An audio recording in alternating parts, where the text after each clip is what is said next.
हज़रत रोज़े वारो फरमाए तो न जो साह खान जो शान सॼी दुनिया जी इबादतों खां मथे मूंखे इजाज़त ॾियो थोड़ी ते मां हिकिड़ी वज़ाहत कयां भाई इजाज़त आहे न हे न्यारियो सुभान अल्लाह वॾे आवाज़ सां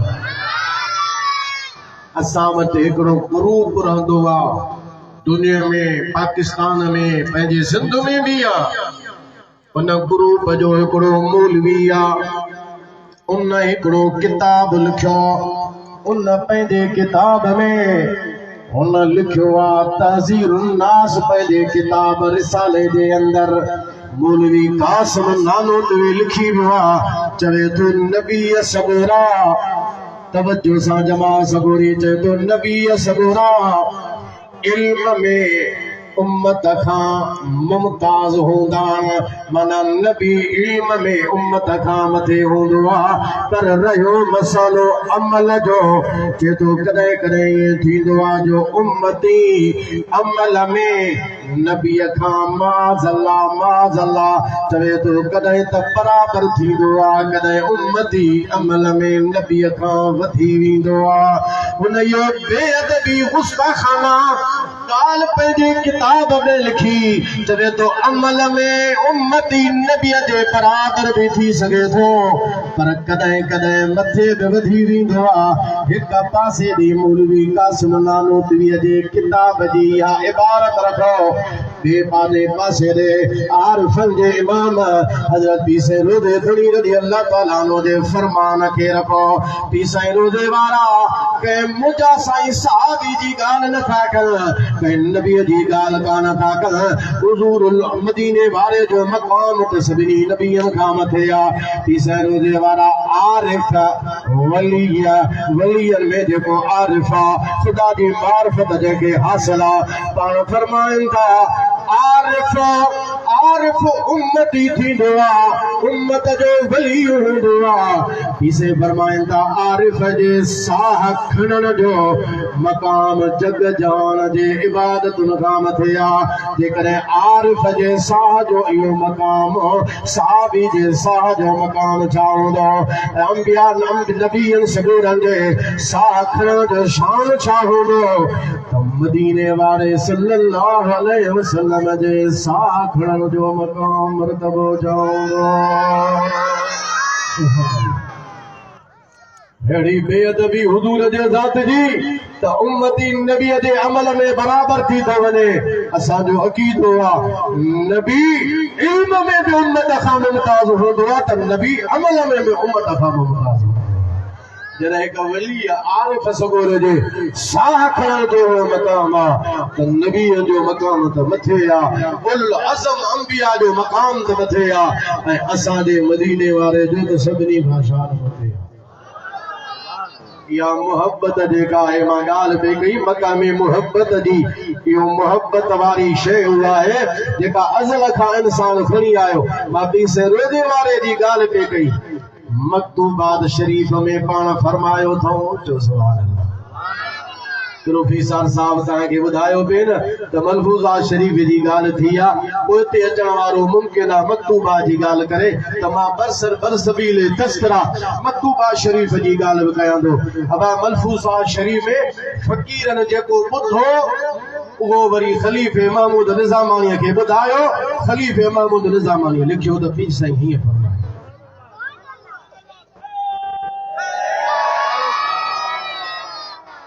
इहा थी मलफूज़ात पीर साईं रोज़े वारे जा चयल कलमात पीर साईं रोज़े वारे जा चयल लफ़्ज़ फ़क़ीर ॿुधा उन ख़लीफ़े महमूद निज़ामानी जेको जामे मलफूज़ात आहे उन ताईं पहुचाया ख़लीफ़े वरी लिखियो त बाबा हे नकुल फलाणे फ़क़ीर का है हे लुकमान फ़क़ीर का है हे महमूद फ़क़ीर का है हे सुल्तान फ़क़ीर का है हे फलाणे फ़क़ीर का है माना उन फ़क़ीर पीर साईं रोज़े वारे खां लफ़्ज़ ॿुधा पोइ उहे लफ़्ज़ ॿुधी ख़लीफ़े खे ॿुधाया ख़लीफ़े वरी मलफूज़ात में लिखिया उन जो नालो लिखे मजमुउल फयूज़ात मलफूज़ात पीर साईं रोज़े वारे जी पर मकतूबात में पीर साईं रोज़े वारे जा चयल लफ़्ज़ न आहिनि पंहिंजे हथनि मुबारकनि सां लिखियल लफ़्ज़ ज़ोर सां सुभान अल्लाह चओ मकतूबात जो दर्जो मलफूज़ात खां यकीन जे लिहाज़ सां ज़्यादा मज़बूत रहंदो, छो त हुन में फ़क़ीर लफ़्ज़ ॿुधा उहे अॻिते पोइते बि थी सघनि था, लेकिन हिते पीसे रोज़े वारे पाण पंहिंजे हथनि मुबारकनि सां उहे मकतूब लिखिया, उहे ख़त लिखिया, माण्हुनि खे लिखिया, बुज़ुर्गनि ॾे लिखिया, मकतूबनि ॾे लिखिया, वलीअनि ॾे लिखिया, पीरनि ॾे लिखिया, बुज़ुर्गनि ॾे लिखिया, फ़क़ीरनि ॾे लिखिया, जन जेके सवाल पुछा पाण उन्हनि खे उन्हनि जा जवाब अता फरमायो। कंहिं फारसी जे कंहिं शेर जो मफ़हूम माना सम्झणु चाही पाण उनखे उहा ॿुधायो, कंहिं हुज़ूर अलैहिस्सलातु वस्सलाम जे शान अज़मत जी ॻाल्हि ॿुधाई उन पुछणु चाही पाण उनखे उहा ॿुधायो, कंहिं मसनवी शरीफ़ जे कंहिं बैत जे बारे में सम्झ में न पे आयो पीसे रोज़े वारे खे लिखियो पाण उनजो माना मफ़हूम उनखे ॿुधायो। इहे मुख़्तलिफ़ साइलिन सवाल मोकिलिया पीसे उनखे जवाब ॾिना। उन मकतूबा शरीफ़ हिकिड़ी मोहबत जी ॻाल्हि इहा बि आहे, हिकिड़ो भेरो नारे तहलील लॻंदो त मां अर्ज़ु कयां थो पढ़ो ला इलाहा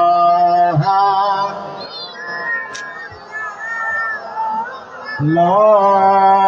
इलाहा इल्लल्लाह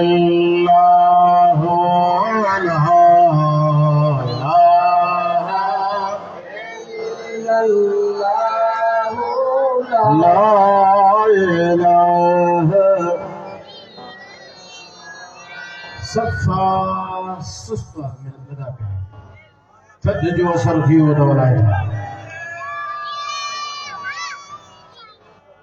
एतिरी त पकाई बि न करे, बसि थोरी घणी तवजो सां थोरो एतिरो त ज़िक्र कयो जेको ज़िक्र ओ फैज़ गंज वारी उहा ॿुढड़ी कंदी हुई जे पीसई तख़्त वारे खां ज़िक्र वरितो। सुभान अल्लाह।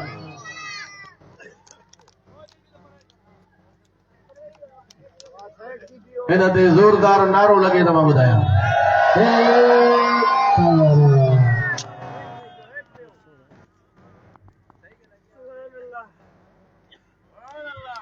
पीसे तख़्त वारा आया पे फैज़गंज खां हिकिड़े ॻोठ खां जो गुज़रिया, हिकिड़ी पोड़ी बीठी ॾिठुन सां ख़बर पियसि त पीसे तख़्त वारा था अचनि। हीअं जो ॾिठई त सुभान अल्लाह, हसीन चेहरो थियो सुभान अल्लाह। रसूलुल्लाह जी आल, हुज़ूर जी औलाद, मुस्तफ़ा नूर रसूलुल्लाह जो सॼो घरानो। तेरी नस्ल पाक में है बच्चा बच्चा नूर का। ये नज़र बड़ी आवाज़ में सुभान अल्लाह तो। तेरी नस्ल पाक में है बच्चा बच्चा नूर का, तू है ऐने नूर तेरा सब घराना नूर का। सुबह तैबा में हुई बटता है दाड़ा नूर का, सदका लेने नूर का आया है तारा नूर का। ये रोशन चेहरे पे नजर पई, रितू बकरियों छॾे रस्ते ते बीठी आ, पीछे तख़्त वारा जो आया सवारी जे अॻियां बीही रही। ॿुढड़ी अर्ज़ कयो कि भला मां मुंझल आहियां, मूंखे रस्ते सां लॻायो वञो। पीसे तख़्त वारा सवारीअ तां लथा, चादर मुबारक ज़मीन ते विछायूं, पोड़ीअ खे फरमायो मां वेहो इन जे मथां। ॿुढड़ीअ खे वेहारे ज़िक्र जी तलक़ीन फरमायो। आख़िर में सिलसिले में दाख़िल करण खां पोइ दुआ फरमाए पाण उथिया। पीसे तख़्त वारे फरमायो पूरी यादि रखजां, 5 वक्त नमाज पढ़ंदी रहिजां, 2 वक्त क़ादरी सिलसिले जो ज़िक्र कंदी रहिजां। उन खां पोइ जीअं ई नमाज जो टाइम थे घर में आ त बि पढ़े, जमीन ते आतब पढ़े मालस पई चारे जमीन नमाज जो वक्त थी वयो नमाज वुजू करे पढ़े जेकॾहिं शाम जो सिज लही वेंदो हो सिज लहण खां बाद में घर न पहुची सघंदी मगरिब जे नमाज जे लाइ त उते ई मगरिब जी नमाज करे पढ़ी करे ला इलाहा इल्लल्लाह जो ज़िक्र शुरू कंदी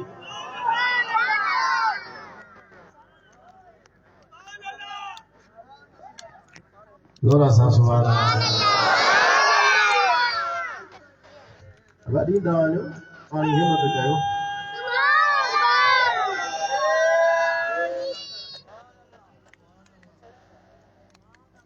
भेण खे तो खुशकी थिए थी न सुभान अल्लाह जे बि दारो लॻाए वो तो खुशकी लॻंदी असां ॻाल्हाइण वारनि खे लॻे न लॻे पर ॿुधण वारनि खे ज़रूरु लॻंदी हूंदी माशाअल्लाह ॿुधो हाणे तवजो सां पाणी बि पियो ऐं तवजो सां ॿुधो रुखणो पवंदो आहे न ॻाल्हि पोते पुॼी तसलसल टुटी वेंदो आहे तवजो हेॾे होॾां सभु को पाणीअ जी छिक छिक हेॾे थी अलाह करे ख़ैर भत जो थाल हुजे त सभु हुनजे पुठियां असां मौलवी ते ई पढ़ो ला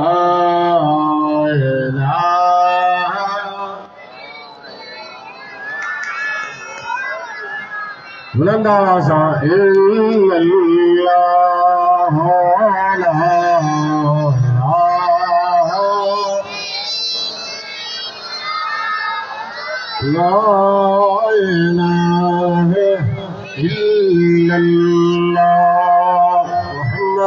रसूलुल्लाह सल्लल्लाहु अलैहि वसल्लम बुढ़ी नमाज पढ़ी यार मेरा कुल वल्लाह शरीफ पढ़ी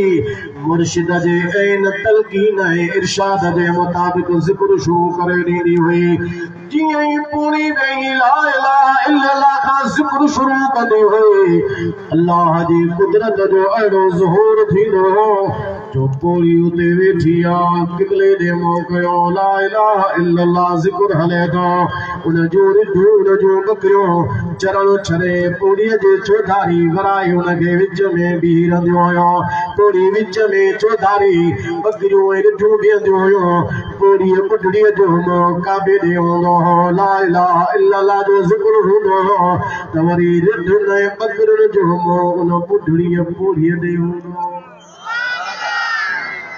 खुदा जो ज़िक्र अहिड़े तरीक़े सां करे जो उहे जानवर बि बीही वञनि रिढूं बि बीही वञनि बकरियूं बि बीही वञनि पोइ जेतिरो टाइम वेही करे ख़ुदा जो ज़िक्र करे 5 मिंट 7 8 10 मिंट जेको बि टाइम लॻे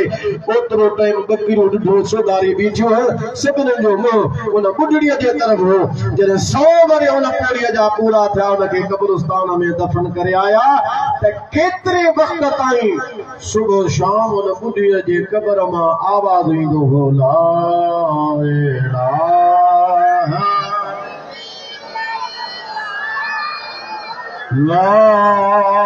इलाहा इल्लल्लाह मुबरक जो ओतिरे तवज्जो सां ज़िक्र कयो ला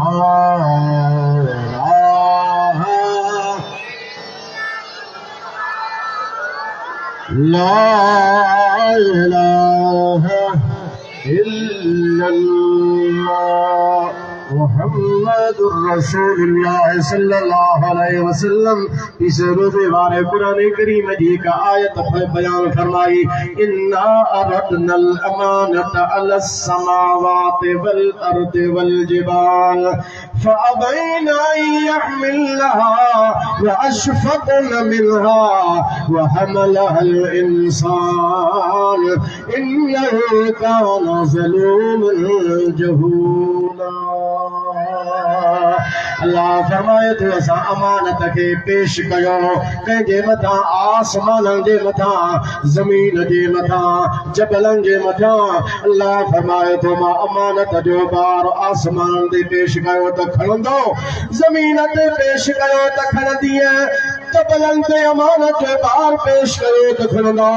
सभिनी इनकार कयो फातईन अयमिल्लाह अमानत जे बार वज़न खे ॾिसी करे सभिनी चयो असां खां कोन खणियो सघंदो सभिनी इनकार कयो वाशफक़ना मिनहा ऐं उन खां ख़ौफ़ ज़दा बि थी विया डप बि कयूं त हेॾो वॾो बार कीअं असां खणी सघंदासूं ईसाई वारा फरमाइनि था उन्हनि जो इनकार कुफर जे माना में कोन हो बल्कि उन्हनि सम्झो पिए त असां में कुवत न आहे ताक़त न आहे अलाह खे अॻु कयो माज़रत जे अंदाज़ में भला इन जो बार असां खां खयो कोन थींदो जबलनि इनकार कयो जबलनि कोन खयो आसमाननि कोन खयो ज़मीन बि कोन खयो क़ुरान फरमाए थो वहमल हल इंसान थी बीठो थी मां थो खणा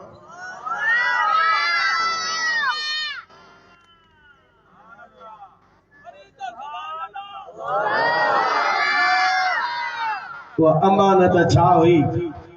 मक्तूबा शरीफ पढ़ो पीसेरो दे वारा उहे सब कौल जिक्र कया हन जेके मुख्तलिफ तफसीरुनि जे अंदर मौजूद हन त अमानत छा आहे कन जो ख्याल नमाज कन जो ख्याल शरई अहकाम मुख्तलिफ कौल जिक्र करे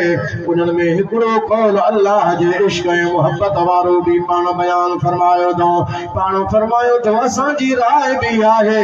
हिन मां मुराद ख़ुदा जे इश्क ऐं मोहब्बत वारी अमानत उहो कंहिं बि पार ॾिठो पे सम्झो पे सभिनी पे अर्ज़ कयो मौला असां खां कोन खणी सघंदा इंसान ख़ुदा जे मोहब्बत वारो इश्क वारो पार पंहिंजे मथां कयईं पर इहे कोन कयईं अल्लाह जे तरफ़ां अल्लाह जी मर्ज़ी बि रज़ा इहा हुई त इंसान खणे इंसान खयो मोहब्बत जो पार अल्लाह जे इश्क जो इश्क वारे अमानत जो पार हज़रत इंसान अज़ल खां खणी आयो पोइ हिते अचण खां बाद में मुंहिंजा साईं इन तरफ़ तव्हां असांखे तवजो करणो आहे इहो ख़ासि मोहब्बत जो जेको कुर्ब वारो मक़ाम आहे उहो हेठि में हेठि दर्जो अहले ईमान जो आहे माना हर मोमिन जो ईमान वारे जो हेठियों दर्जो सभिनी खे हासिल विचां दर्जा वलियनि खे हासिल मथियां दर्जा नबियनि खे हासिल मथे खां मथे दर्जो मदीने वारे खे हासिल आहे पाण इश्क मोहब्बत जो बार खयो आहे त हाणे निभायो बि सही हाणे वफ़ादारी भी ॾेखारणी आहे हाणे गद्दारी नाहे करणी हाणे बेवफ़ाई नाहे करणी हाणे पोइते हटणो कोन्हे को छो त जॾहिं मैदान में लहिबो आहे त पोइते कोन हटबो आहे चओ सुभाणे अल्लाह हाणे सिर अॾीअ ते आहे ज़रा ज़रा थियो त बि परवाह कोन्हे मां हिकिड़ो मोहब्बत जो वाक़ियो अर्ज़ु कयां थो मुसैलम कज़्ज़ाब कूड़ी नबूवत जी दावा कई हुई हुज़ूर पंहिंजो हिकिड़ो सहाबी हुन ॾे मोकिलियो हबीब बिन ज़ैद हुन जो नालो आहे मुसैलम कज़्ज़ाब वटि पहुतो उन कूड़ी नबूवत जी दावा कई हुई मुसैलम कज़्ज़ाब चवेसि थो अतशहदु अन्न मुहम्मदर रसूलुल्लाह ऐं हबीब भैया ॻाल्हि त ॿुधा छा हिन ॻाल्हि जी शाहिदी ॾे थो त बेशक मुहम्मद करीम अल्लाह जो रसूल आहे जे बिल्कुलु मां शाहिदी ॾियां थो मुसैलमा कज़्ज़ाब कूड़ो थो पुछेसि भला मुंहिंजे बारे में छा थो चई पंहिंजे बारे में थो चवेसि अतशहदु इन्नी रसूलुल्लाह छा भला इहा गवाही ॾेई थो त मां अल्लाह जो रसूल आहियां उहो हबीब बिन ज़ैद हुज़ूर जो सहाबी हुनखे फरमाए थो अन असमो ला अस्मा मां कोड़ो आहियां मां कुझु बि कोन थो ॿुधां तुम्हारी ॻाल्हि मां ॿुधाई कोन थो हालांकि पहिरीं ॻाल्हि ॿुधे थो ॿी ॻाल्हि जे लाइ चवे थो मां कोन थो ॿुधां हबीब बिन ज़ैद मुसैलमा कज़्ज़ाब जे साम्हूं बीही करे इश्क ऐं मोहब्बत जो दुनिया में दुनिया वारनि खे पैगाम ॾिनो ऐं रहंदी दुनिया ताईं अचण वारो मुस्लमानो यादि रखो ख़ुदा कन ॾिना आहियां हुज़ूर जी शान ॿुधण जे लाइ अल्लाह कन ॾिना मुस्तफ़ा जो मक़ाम ॿुधण जे लाइ अल्लाह मुस्तफ़ा कन ॾिना अल्लाह कन ॾिना हुज़ूर खे पढ़ण ॿुधण सम्झण जे लाइ दुश्मन खे ॿुधण जे लाइ न आशिक खे कन मिलिया हुजूर जी ॻाल्हि ॿुधण जे लाइ अखियूं मिलियूं त हुजूर खे ॾिसण जे लाइ जेकॾहिं उहो शरफ़ मक़ाम हासिल आहे जे उहा ज़िंदगी मिली आहे जेका हुजूर जे ज़माने में हुई त ज़रूरु तव्हां सां हिन अखियुनि सां ॾिसूं आहे पर जॾहिं हिन अखियुनि सां न ॾिसी सघियासीं अखियूं ॾिनियूं आहिनि अलाह त क़ुरान खे पढ़ो हदीस खे पढ़ो इहो क़ुरान हदीस खे पढ़णु ईअं आहे ॼण मुस्तफ़ा जो मानवी तरह दीदार करणु वराए वराए पुछईंसि हुजूर जे बारे में शायदि ॾिए थो चई हा ॾियां थो त वाकई सचा नबी आहिनि चएसि थो मुंहिंजे बारे में चई मां ॿोड़ो आहे ॿुधाईं कोन थो जी नबी साईं खे छॾ न त माराए थो जे मौत जो डपु न ॾे साईं जे लाइ सिर सदाई अॾीअ ते मौजूदु आशिक दुजंदा न आहिनि चओ सुभाणे अल्लाह हुन कासाईअ खे कसाब खे मुजादा साईं कासाईअ खे आर्डर कयो त हिन खे क़त्ल कर हीअ पेरनि खां वठी जो हुनखे क़त्ल कराई टुकड़ा टुकड़ा थी वियो पर मदीने वारे जी दामन कान छॾी तुझे शान मथा क्या कुर्बान नबी पूरा बार बचा जिंद जान नबी तुझे शान मथा साईं तू आदम खां भी आई अवल रदा तोखे कयो आहे ख़तम रसूल पैदा कोन कयो आहे तुंहिंजे मिसल सारे आलम में इंसान नबी तुझे शान था वरी आवाज़ सां सुभान अल्लाह चओ वली जी माना ग़रीब भी आहे इहो कुर्ब जेको ख़ासि मोहब्बत वारो आहे औलिया खे हासिल जो सुभान अल्लाह असांजो मुर्शिद जंहिंजे उर्स में वेठा आहियूं तव्हां हिकिड़ी ॻाल्हि त ॿुधी जेका प्रोफेसर साहब तव्हांखे ॿुधाई पिए त रोज़े वारे जे अचण जी बिशारत शाह अब्दुल लतीफ़ भिटाई अॻ में ॿुधाई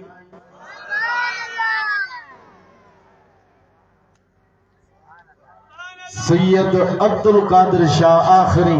चना शरीफ वारा तो सुभान अल्लाह इस रोज़े वारा फरमाइन था हज़रत पी सई पट धनी बादशाह सैयद मोहम्मद बग्गा शाह शहीद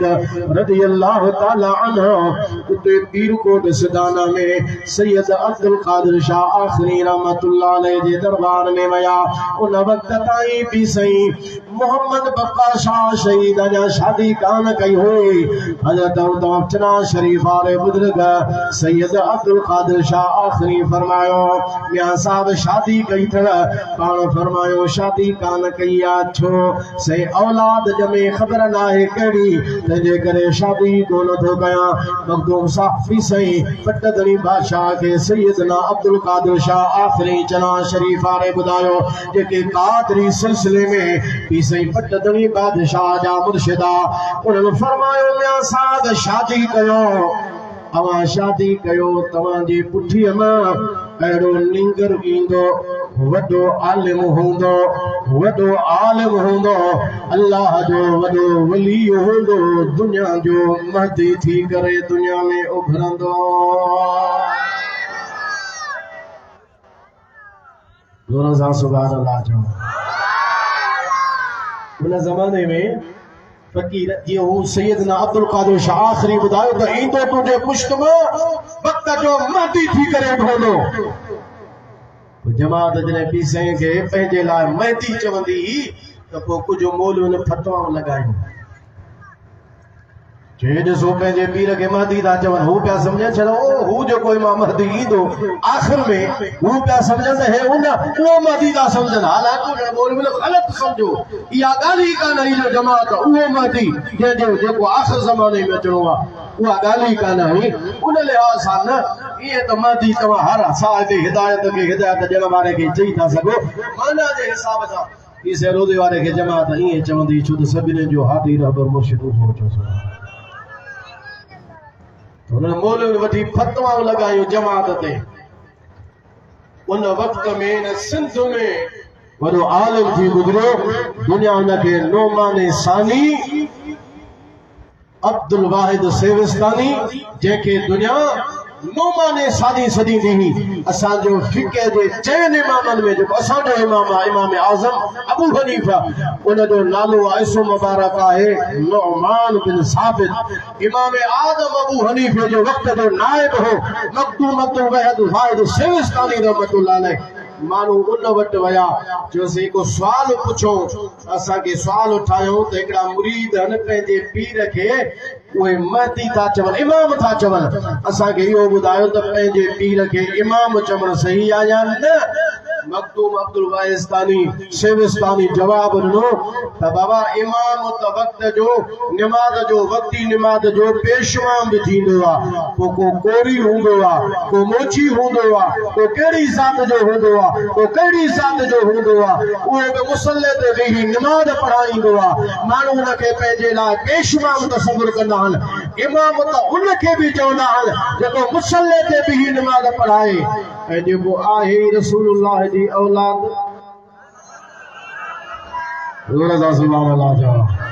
जेको आहे इमामत जे घराणे जो हज़रत इमाम हुसैन जी औलाद आहे, जेकॾहिं उन मां उहे मुरीद पंहिंजे उन पीर खे पंहिंजे मुर्शिद खे इमाम चवनि था, इन में कंहिं क़िस्म जी कबाहत कान्हे का। अवां जेकॾहिं मुसले ते बीह करे निमाज़ पढ़ाइण वारे खे इमाम चई सघो था, त पोइ जेको तरीक़त जो पेशवा आहे, जेको उन्हनि जो मुर्शिद आहे बि सैयद आले रसूल, उनखे कीअं न इमाम चवणु जाइज़ आहे, सही आहे, दुरुस्त आहे। इसे रोज़े वारा फरमाईंदा